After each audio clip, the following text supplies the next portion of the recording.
Hello friends नमस्कार। तो friends देखंतु निज निज ब्लॉक रे ब्लॉक कोऑर्डिनेटर पोस्ट पाई एक बहुत बड़ा नियुक्ति रहिबो। जदि भी सिलेक्शन पाइबे तेबे निज ब्लॉक रे एक सरकारी चाकरी पाई परिबे। आपन के थिरे 31 रु 35 हजार पर्यंत पर मंथ सैलरी देखिबा को मिलिबो, जहा कि एक बहुत भलो सैलरी रहूची। एथिरे नो एग्जाम रहूची, कोनोसी प्रकार एग्जाम नाही, नो एप्लीकेशन फी मध्य रहिबो। फ्रेंड्स आपण माने किपर ये आवेदन करेंगे, आवेदन कर प्रोसेस भी मुझे भिडियो माध्यम जनइबी। तो चलतु देखने जे यार फुल नोटिफिकेशन टी कौन रोचे।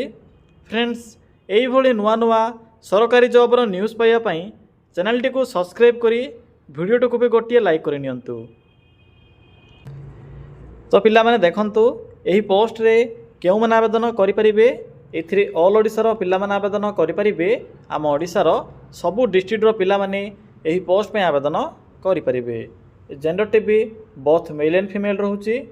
उभय पुरुष और महिला प्रार्थी माने भी यही पोस्ट रे आवेदन करि परिबे।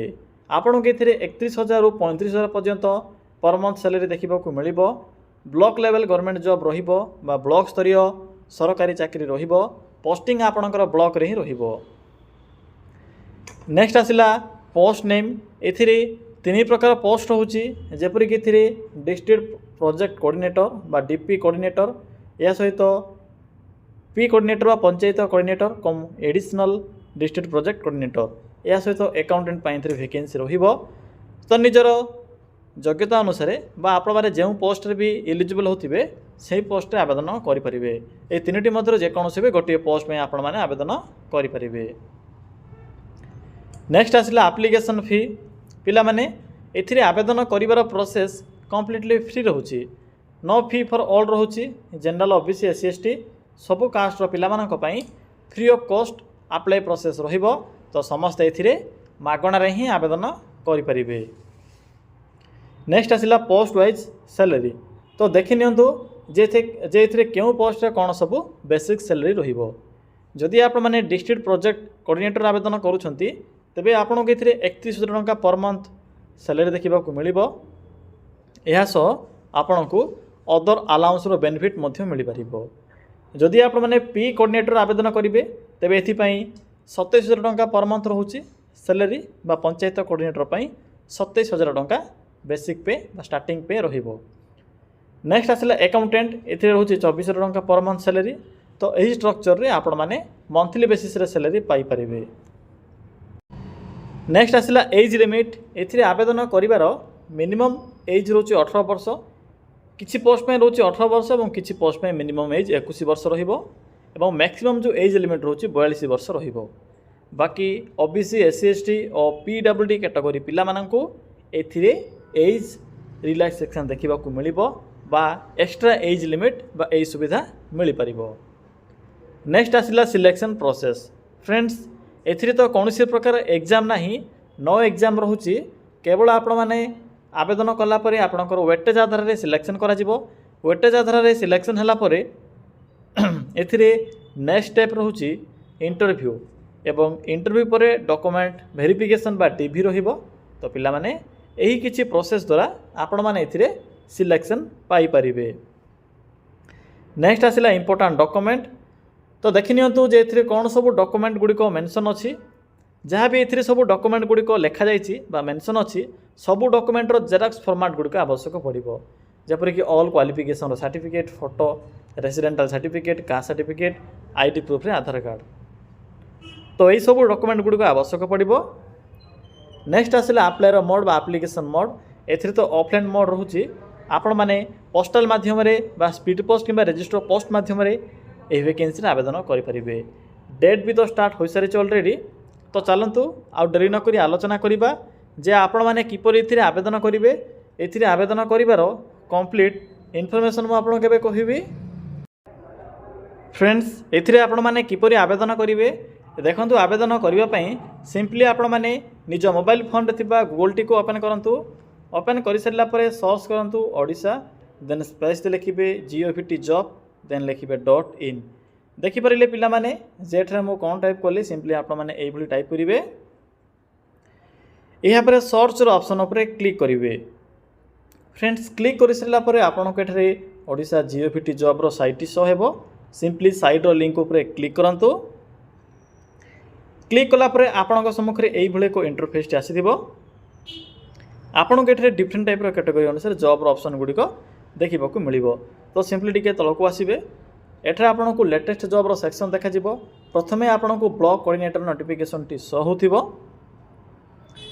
देखो पिला माने यह सहित OSS तरफ अमीन या सहित असिस्टेंट एवं जूनियर फोरेंसिक अटेंडेंट भली डिफरेंट टाइप पोस्ट नोटिफिकेशन देखा मिल जहाँकि केवल +2 पास रही। जो मैंने भी +2 टी पास कर एक नुआ वैकेंसी रोचे और OSS तरफ तो आवेदन करें। तो आज वीडियो में आपको ब्लॉक कोऑर्डिनेटर रे अप्लाई कर प्रोसेस कहबी। तो सिंपली ब्लॉक कोऑर्डिनेटर यही लिंक उपर क्लिक करूँ। देखो जदि लिंक पाइबार किसी भी असुविधा होची तेरे वीडियो डिस्क्रिप्शन विजिट करूँ। सेठरे मु लिंक टी पिन कर देछि। पिला माने क्लिक कला पर यही एक इंटरफेस टी शो हेबो। आपण माने चाहिए ये ईमेल माध्यम भी आवेदन करें। मुझे आपको दुईटी जाक प्रोसेस कहीदेवी। 15 मार्च यार लास्ट डेट होची। देखो किपर आवेदन करेंगे शेष को आसबे। शेष आपन को इम्पोर्टाट लिंक देखा मिल नोटिफिकेशन PDF लिंक अच्छी सिंपली एठरे क्लिक करूँ। तो फ्रेंड्स देखो क्लिक कलापर आपन को ये किसी देखा मिल। प्रथम मेंशन अच्छे पोस्ट नेम जहाँकि DP कोऑर्डिनेटर बा डिस्ट्रिक्ट प्रोजेक्ट कोऑर्डिनेटर ए गोटे पोस्ट होची। MA कि बैचलर्स डिग्री जदि आप कंप्लीट करेंगे जदि आप ग्रेजुएशन टी कंप्लीट करेंगे यही सब डिपार्टमेंट अंडर रे तेबे आवेदन करें। एक्सपीरियंस रे कंप्यूटर एक्सपीरियंस आवश्यक पड़ुछि। एथिरे आपको 31,000 टंका पर मंथ सैलरी देखा मिल। नेक्स्ट आसिला ADP कोऑर्डिनेटर बा ब्लॉक कोऑर्डिनेटर एथिरे आपको सेम रही क्वालिफिकेशन सैलरी एथिरे देखो केते रहुछि ना 37,000 टंका पर मंथ रहिबो। एथिरे कंप्यूटर एक्सपीरियंस रो आवश्यक नाही किंतु एथिरे कम्युनिकेशन स्किल मैंडेटरी रहुछि। तो भल भाव पढ़ी पारे। मुझे आपको सर्टकट रे कही दूची। यहाँ पर आसला एकाउंटेंट देखो कौन सब रोचे क्वालिफिकेशन आप डिग्री कंप्लीट करेंगे अकाउंटिंग कि फाइनेंस रे से रिलेटेड रे जदि आप डिग्री टी कंप्लीट करेंगे तेरे पोस्ट आवेदन करें। नेक्स्ट आसला सैलरी ए 24,000 बा 24,000 टंका पर मंथ रहिबो। या सहित कंप्यूटर नॉलेज आवश्यक पड़ो। एबे देखो पिला माने आवेदन किपरि करेंगे। जदि आपन पाखे बायोडाटा फॉर्म अच्छी तो सिंपली बायोडाटा फॉर्म को भल भाव में मेंशन करेंगे जेपरिक आपंकर एड्रेस क्वालिफिकेशन ये सब लिखे। लिखि सारा पर देखो एठार को ईमेल एड्रेस अच्छी सिमेल। तो पे देखो मुझे मार्क कर शो कर दूँ। तो यही ईमेल एड्रेस से बायोडाटा फॉर्म टी को पठे पारे जहाँद्वारा कि बिना कौन फी रे मागणार घरे बसी विथिन 1 मिनिट आवेदन करेंगे। जदि भी सिलेक्शन होती जदि से आपको सर्ट लिस्ट करुँच तो ईमेल माध्यम ही आपको रिप्लाई आसीज। बाकी जो मैंने पोस्टाल आवेदन करने चाहते एठार पोस्टाल एड्रेस अच्छी तो ट्राए करेंगे आवेदन करेंगे। तो ईमेल हूँ सब बेस्ट ऑप्शन ईमेल द्वारा ही आवेदन करेंगे। तो पिला माने यह थिला एई वैकेंसी फुल इनफॉरमेशन जहाँकि ब्लॉक स्तरीय पोस्टिंग रोची। जदि आप किसी भी डाउट हो तेबे कमेंट सेक्शन कमेंट कर जणाई पारिबे।